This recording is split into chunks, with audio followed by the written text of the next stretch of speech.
Students. Today we will discuss the development of lens of the eye. It's the derivative of surface ectoderm. Now at 25th day of gestation or in the 4th week of development, the optic vesicle it reach very close to the surface ectoderm. You can see here this is the optic vesicle and this is reaching very close to the surface ectoderm. Surface ectoderm. Now, this induces changes in the uh, surface ectoderm, and the surface ectoderm thickens here. The cells proliferate and surface ectoderm thickens here. This will form the lens placard. You can see here lens plate or lens placard. The surface cells are dividing and they form the lens plate or lens placard. The lens placard are pair of localized circular thickenings of surface ectoderm, one of which is located on each side of the developing head. Soon after its formation, each lens placard invaginates to form a circular depression known as lens pit. So this lens plate or lens placard it invaginates and form the lens pit. The lens pit it becomes deeper and its edges approach each other to form a spherical structure known as lens. Here that the lens pit is invaginating deeper here and a spherical structure is being formed. This is the spherical lens vesicle. So by 30th day the lens vesicle is formed.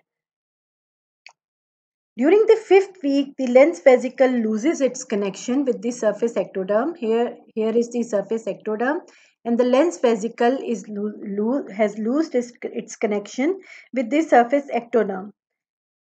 Meanwhile, the optic vesicle invaginates to form the optic cup.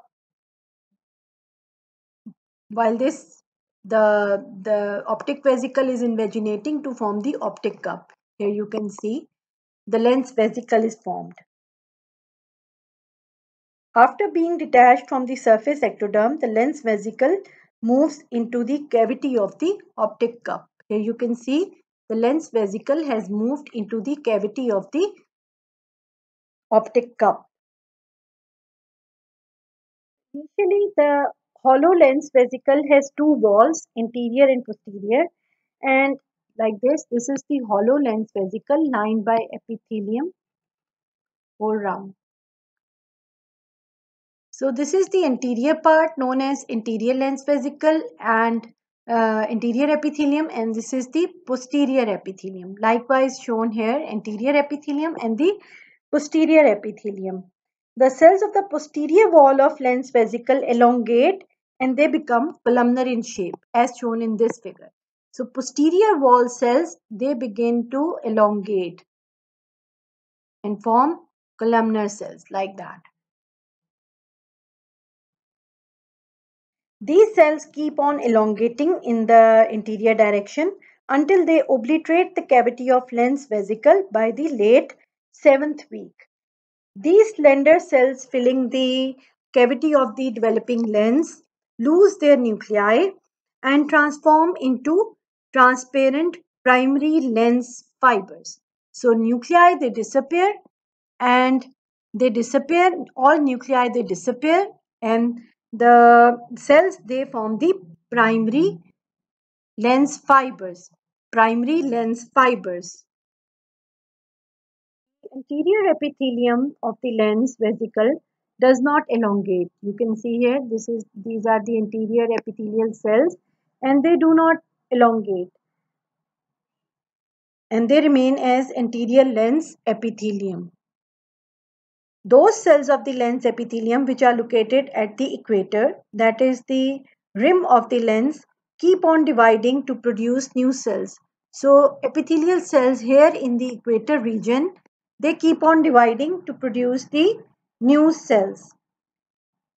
These also elongate, these newly producing cells, they also elongate, lose their nuclei and they become secondary lens fibers. So these are the secondary lens fibers which are forming. And these secondary lens fibers are added on the external aspect of the primary lens fibers. And you can visualize here in this picture the lens vesicle. Posterior epithelium elongates, loses the nuclei, and they become the primary lens fibers. Then these primary lens fibers, then the anterior epithelium remains the same, and in equator, the epithelial cells, they elongate, they divide, and they elongate, and they add new cells here. And these cells also elongate and lose their nuclei to form the secondary lens fibers. The primary as well as the secondary lens fibers contain large quantities of specialized proteins called crystallins. By the addition of secondary lens fibers, the lens keeps on growing and increases in diameter during the childhood and adulthood. So this is a lifelong process and this continues after birth. The basement membrane of the lens fibers and the anterior lens epithelium becomes greatly thickened to form the lens capsule. Now this epithelium and its basement membrane, it thickens to form the lens capsule. So the secondary lens fibers at about 7th week of gestation, lens epithelium in the area of equator begin to multiply, as I have told you before, and elongate rapidly to form the secondary lens fibers. Now the new lens fibers are continually formed layer upon layer. The secondary lens fibers between 2 months of gestation make up the fetal nucleus, while the primary lens fibers, they made up the embryonic nucleus. See, the secondary lens fibers are adding up and they are forming the fetal nucleus, while the primary lens fibers, which have formed the embryonic nucleus.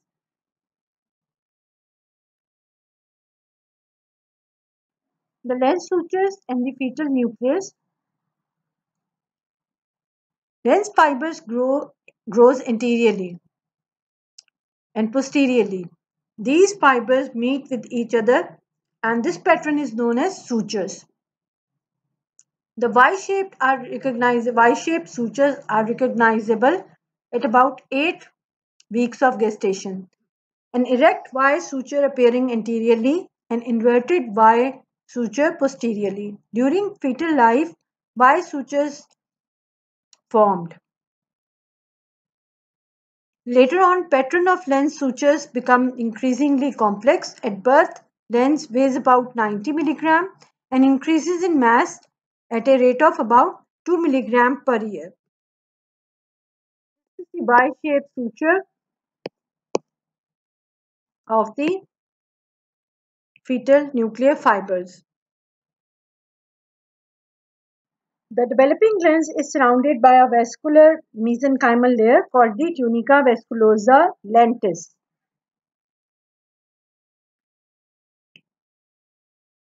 The anterior part of this vascular coat is the iridopupillary membrane, which was described earlier. The blood vessels of tunica vasculosa lentis are supplied by branches of the hyaloid artery. The tunica vasculosa lentis disappear during the late fetal life period, leading to involution of distal part of the hyaloid artery also. Therefore, thereafter, the lens acquires the nutrition from the aqueous humor and the vitreous body.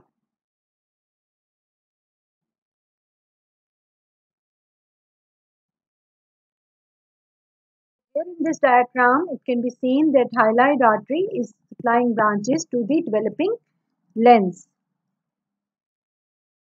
So now this is here you can see the parts of the lens depending upon the fibers. The embryonic nucleus, the innermost one, this represent the primary nuclear fibers, primary lens fibers,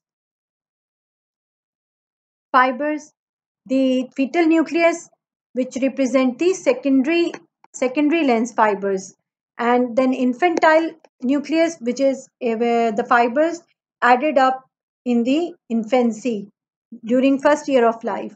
Then the adult nucleus, the fibers added up in the after the puberty. And then the cortex of the lens, which consists of the newly formed adding fibers. And then the capsule of the interior capsule of the this lens, which is formed by the interior epithelium and its basement membrane. Period, the eye, it completes its development, continues its development. The fixation is completed by 6 months. Macula is formed by 6 months. Accommodation reflex is formed by 6 months. Cornea reaches adult size by 2 years, and lens, it develops throughout the life, as I have told you before. Congenital aphakia. Absence of lens of the eye is known as aphakia. Congenital aphakia results from failure of the lens placard to develop during the fourth week of development. So here you can see an eye which has got no lens here. Congenital cataract. In this anomaly, the lens is opaque in one or both eyes. So you can see the lens is opaque. Complete blindness results if the condition is bilateral. In some cases, the malformation has a genetic basis, usually exhibiting a dominant transmission. In other cases, the congenital cataract is caused by environmental factors such as infection, malnutrition, and radiation. The most notorious infectious agent known to cause congenital cataract is the rubella virus. Rubella virus. A very high incidence of bilateral congenital cataract has been reported in children of those mothers who suffered from rubella during the 4th to 7th weeks of pregnancy, which is the period when the primary lens fibers are being formed in the embryo.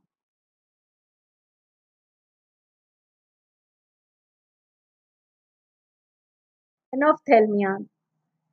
Anophthalmia means absence of eye. This condition may be unilateral or bilateral and results when the optic vesicle failed to develop. This anomaly is usually associated with other severe abnormalities of head and face. So, anophthalmia, this is the unilateral.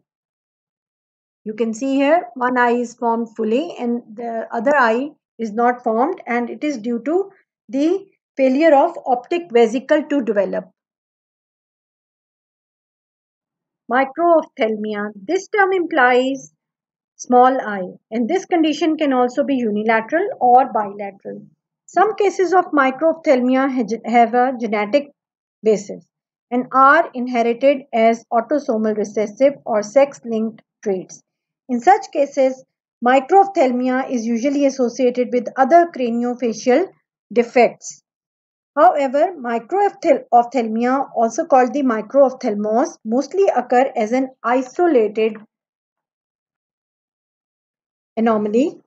Such cases of simple microphthalmia are caused by intrauterine infections by microorganisms like herpes simplex virus, cytomegalovirus, and toxoplasmosis.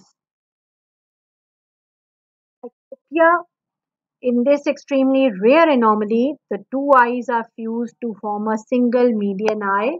Here you can see the nose is either absent or represented by a tubular appendage, this one, and uh, it is located superior to the median eye. Cyclopia occurs as a part of the condition called holoprosencephaly, which results from severe suppression or loss of the midline cerebral structures. That's all for the development of eye. I hope you enjoyed it.